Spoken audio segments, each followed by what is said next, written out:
సంగారెడ్డి జిల్లా కంది జైలులో ఉన్న లగచర్ల రైతన్నలను BRS party working president KTR నేడు పరామర్శించారు. నేడు జైలుకు ములాఖాత్ సమయంలో కేటీఆర్ నేతృత్వంలోని బీఆర్ఎస్ పార్టీ నేతల బృందం జైలులో ఉన్న రైతులందరినీ కలిసింది. వారి నుంచి ఘటన వివరాలను అడిగి తెలుసుకున్నారు. రైతులందరూ ధైర్యంగా ఉండాలని కోరారు. న్యాయపరంగా తాము పూర్తిగా అండగా ఉంటామని చెప్పారు. రైతులను కలిసిన వారిలో ఎమ్మెల్సీ సత్యవతి రాథోడ్, ఎమ్మెల్యేలు చింత ప్రభాకర్, అనిల్ జాదవ్, మాజీ ఎమ్మెల్యే రమావతి రవీంద్ర కుమార్ తదితరులు పాల్గొన్నారు.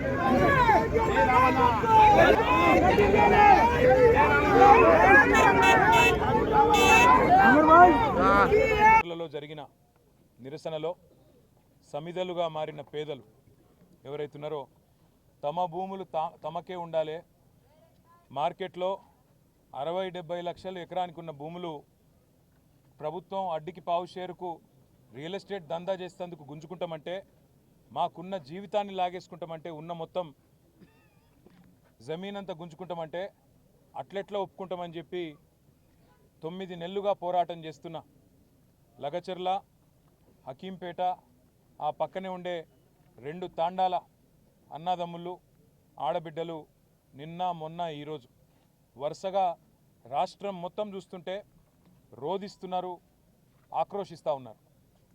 కష్టపడి సాధించుకున్న తెలంగాణలో ఇవాళ ఒక రాబందు మాదిరిగా రేవంత్ రెడ్డి అనాలోచితంగా ఏ ఫార్మా కంపెనీలు అంటే కాలుష్యం అని ఆయననే ప్రచారం చేసిండో అదే ఫార్మా కంపెనీని కొడంగల్ తెస్తా, ఇక్కడ పెడతా, దానికి 3000 ఎకరాలు కావాలా అని చెప్పి పేదల భూములు గుంజుకుంటుంటే వాళ్ళు మరలబడ్డారు.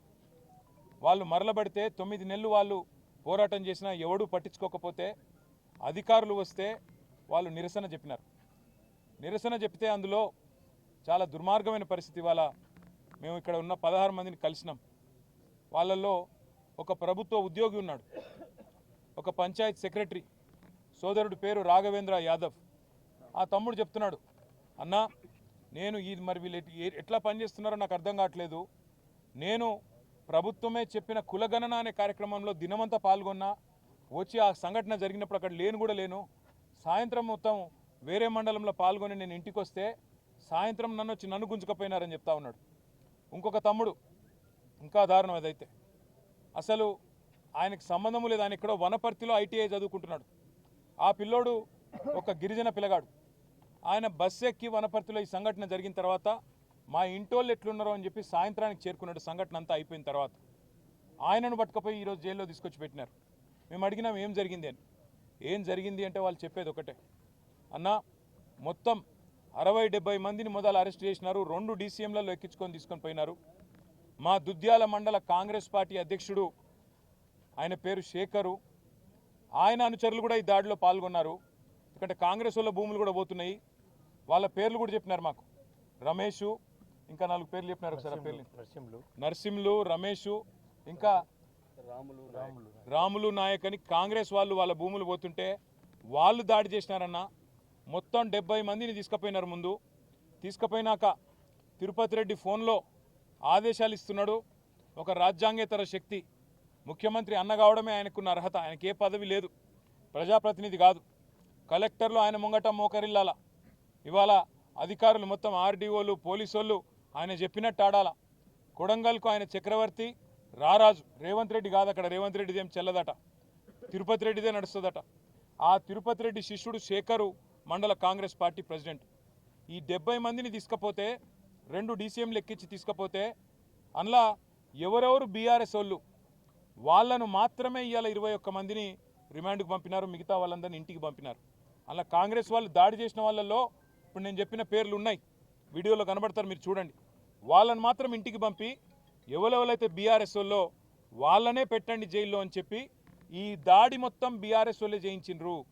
ఈ దాడి మొత్తం రాజకీయ దాడి, ప్రజలు చేసింది కాదు అనే ఒక కుట్ర ప్రభుత్వం చేస్తున్నది. అనుముల రేవంత్ రెడ్డి చేస్తున్నాడు, ఆయన అన్న అనుముల తిరుపతి రెడ్డి ఆ మండల కాంగ్రెస్ పార్టీ అధ్యక్షుడు చేస్తూ ఉన్నాడు. వాళ్ళ బీఆర్ఎస్ వాళ్ళని తీసుకొచ్చి జైల్లో పెట్టడం అంటే వాళ్ళ ఉద్దేశం ఒకటే, తమ చేతగాని తనాన్ని 9 నెలలుగా తమ ప్రభుత్వం విఫలమైన పద్ధతిని ఇవాళ దాచుకోవడానికి ముఖ్యమంత్రి నియోజకవర్గంలో అధికారులకు జరిగిన పరాభవానికి ఇవాళ ఏం చెప్పాలనో తెలియక సిగ్గు లేకుండా దీనికి రాజకీయ రంగు పులిమి వాళ్ళని బెదిరించే ప్రయత్నం చేస్తూ ఉన్నారు. ఇంకా అరాచకం ఏంటంటే 21 మంది మొత్తం ఎస్సీ ఎస్టీ బీసీ రైతులు, ఒక ఆయన విష్ణువర్ధన్ రెడ్డి అని ఆయన కూడా ఉన్నాడు, ఆయన కూడా పాపం ఇంట్లో ఉన్నాడు. వాళ్ళందరినీ పిచ్చి కొట్టుడు కొట్టినారు, చిత్రహింసలు పెట్టినారు, 3rd డిగ్రీ టార్చర్ పెట్టినారు. కొడంగల్ సిఐ, కొడంగల్ ఎస్ఐలు, వికారాబాద్ ఎస్పీ ఆయన పేరు నారాయణ రెడ్డి, వీళ్ళంతా కలిసి వీళ్ళను చిత్రహింసలు పెట్టినారు. 3 గంటలు కొట్టినారు. ఒక్కొక్కరిని చూస్తూ ఉంటే ఇప్పుడే మా అక్క చెప్పినట్టు కాళ్ళు చేతులు కమిలిపోయి ఉన్నాయి. మేము అడిగినాం, మరి ఎందుకు మెజిస్ట్రేట్ ముంగట చెప్పలేదు, కొట్టినాడు ఎందుకు చెప్పలేదు అన్నాం. మీరు చెప్తే మళ్ళా కొడతాం, మీ ఇంటికి పోయి మీ ఇంటోళ్ళని కొడతామని చెప్పినారు. మిమ్మల్ని మళ్ళా కొడతాం, జైల్లో కొడతాం, ఇంటికి పోయి మీ ఇంటోళ్ళని కూడా కొడతామని చెప్పినారు. ఎంత అమానవీయంగా, ఎంత క్రూరంగా అంటే ఇంటి మీదికి వీళ్ళనేమో జైలుకు పంపినారు.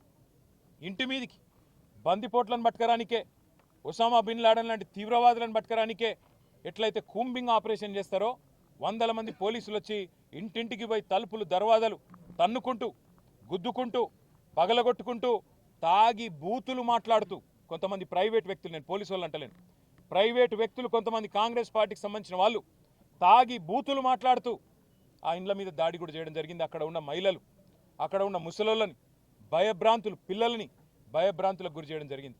వాళ్ళ రేవంత్ రెడ్డి కాంగ్రెస్ పార్టీ ఒకటి గుర్తుపెట్టుకోవాలా, భూమి మీద ఎవడు శాశ్వతంగా ఇక్కడే ఉండడానికి రాలే. నీ పదవి కూడా 5 ఏళ్ళే. అలా మీ ఢిల్లీ వాళ్ళ కోపం వస్తే రేపో ఎల్లుండి తీసి పారేసినా కూడా దిక్కులేదు నీకు.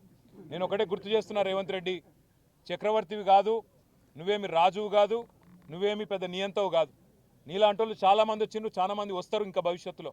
ఒకటి మాత్రం పక్కా, పేదవాళ్లతోని ఎస్సీ ఎస్టీ బీసీలు, చిన్న సన్నకారు రైతులు ఉన్న మొత్తం భూమిని నేను గుంజుకుంటా, ఏమన్నా చేస్తా, నేను కొడంగల్ మాత్రం మా అల్లునికి ఫార్మా కంపెనీ పెట్టిస్తా అంటే ఇది తెలంగాణ సమాజం మాత్రం తప్పకుండా తిరగబడుతుంది. ఇలా కొడంగల్ మరలబడ్డది, రేపు తెలంగాణ మొత్తం మరలబడుతుంది. నీకు బాగా ఉన్నది, ఏదో కుట్ర అని చెప్పాలి, ఏందో జరిగిందని చెప్పాలి, జైల్లో పెట్టాలి. మా పట్నం నరేందర్ రెడ్డిని కూడా జైల్లో పెట్టిండు. సరే, రాజకీయ నాయకులను మమ్మల్ని జైల్లో పెడితే పెట్టినావు, మేము చూసుకుంటాం. ఎందుకంటే నిన్ను ఏం చేయాలో రేపు మేము అధికారంలోకి వచ్చినాక మాకు కూడా తెలుసు, మేమేం వదిలిపెట్టాం. కానీ ఒకటి మాత్రం పక్కా, ఇవాళ ఈ 21 మందిని ఎవరినైతే నువ్వు జైల్లో పెట్టినావో వాళ్ళ కుటుంబాలు, వాళ్ళ ఉసురు నీకు, నీ పార్టీకి తప్పకుండా తాకుతుంది. ఏ పేద ప్రజల ఓట్లతోనైతే కొడంగల్ గెలిచినవో, ఏ పేద ప్రజలకైతే 420 హామీలు ఇచ్చి 6 గ్యారంటీలు 100 రోజులని నమ్మబలికి అఫిడవిట్లలో సంతకం పెట్టి గెలిచినవో, ఇలా వాళ్ళ ఉసురు పోసుకుంటున్నావు చూడు, తప్పకుండా వాళ్ళ ఉసురు నీకు తాకుతుంది. నేను ఒకటే మాట చెప్తా ఉన్నా, ఆ కుటుంబాలన్నిటికీ కూడా మీకు మొత్తంగా బీఆర్ఎస్ అండగా ఉంటుంది. తప్పకుండా 21 కుటుంబాలను మిమ్మల్ని బయటికి తీసుకొచ్చేదాకా బెయిల్ మీద న్యాయ పోరాటం మేమే చేస్తాం. రాఘవేంద్ర యాదవ్ అనే తమ్ముడికి నేను చెప్పిన, తమ్ముడు నా ఉద్యోగం ఏమవుతుంది అన్నా అని అడిగిండు. నీ ఉద్యోగం ఏం కాదు, రేవంత్ రెడ్డి మెడలు వంచైనా సరే నీ ఉద్యోగం అవసరమైతే సుప్రీంకోర్టు దాకా కొట్లాడతాం, నీ ఉద్యోగం పోనీయం తమ్ముడు అని చెప్పిన. అట్లాగే మిగతా తమ్ముళ్ళు కూడా ఎవరైతే భయపడుతున్నారో, ఇవాళ తిరుపతి రెడ్డి దౌర్జన్యాలకు, పోలీసు వాళ్ళ దురాగతాలకు భయపడుతున్నారో వాళ్ళకు నేను విజ్ఞప్తి చేస్తా ఉన్నా, మిమ్మల్ని ఇంతకంటే పీకేదేం లేదు. ఇప్పటికే కేసులు పెట్టిండ్రు, అటెంప్ట్ మర్డర్ కేసు పెట్టిండ్రు, ఇక జైలు అనేది తెచ్చి పెట్టిండ్రు. ఇంతకంటే మీకేం పీకేదేం లేదు, ఇంకా ఉరి శిక్ష వేసేదైతే లేదు. ఆడ జరిగిన దాన్ని ఏదో దానికి మసిపూసి మారేడుకాయ చేసి పెద్దగా చేసే ప్రయత్నం చేసి తన అసమర్థతను, తన చేతగాంతనాన్ని, తన చేవలేనితనాన్ని ఇవాళ రేవంత్ రెడ్డి కప్పిపుచ్చుకునే ప్రయత్నం చేస్తూ ఉన్నాడు. ధైర్యంగా ఉండండి, ప్రజాస్వామ్యబద్ధంగా కొట్లాడదాం. 60-70 లక్షల ఎకరం విలువ చేసే భూమిని 10 లక్షలకి అడ్డికి పావుషేరు గుంజుకుంటానంటే తప్పకుండా మీకు అండగా మేముంటాం. న్యాయస్థానాల్లో కూడా మీకు అండగా మేము నిలబడతాం.